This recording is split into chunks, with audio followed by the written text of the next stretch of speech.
আজ শেয়ার করছি 10টি গুরুত্বপূর্ণ সাইকোলজিক্যাল হ্যাক যা বাস্তব জীবনে ব্যবহার করলে অনেক উপকার পাবেন। প্রথমত, যখন আপনি উত্তেজিত বা রেগে যাচ্ছেন তখন গভীর শ্বাস নিন। এটা আপনার মস্তিষ্ককে দ্রুত শান্ত হতে সাহায্য করবে। দ্বিতীয়ত, কারো সাথে কথা বলার সময় তার নাম বারবার ব্যবহার করুন। নাম ধরে ডাকলে মানুষের মধ্যে ইতিবাচক এক সংযোগ তৈরি হয়। তৃতীয়ত, কথা বলার সময় সামান্য মাথা নাড়ানোর অভ্যাস করুন। এতে আপনার কথা অনেক বেশি বিশ্বাসযোগ্য শোনাবে। চতুর্থত, যদি দেখেন কেউ খুব রেগে আছে তখন কিছুক্ষণ নীরব থাকুন। এতে তার রাগ অনেকটা কমে যাবে এবং আপনার কথা শোনার মনোভাব তৈরি হবে। পঞ্চমত, বেশি বেশি হাসুন, কারণ হাসি মানুষের মধ্যে আস্থা তৈরি করে এবং সম্পর্ককে শক্ত করে তোলে।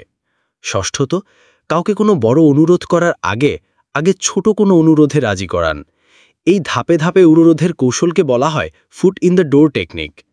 সপ্তমত, যখন দুশ্চিন্তায় ভুগছেন তখন শরীরের ভঙ্গি সোজা রাখার চেষ্টা করুন।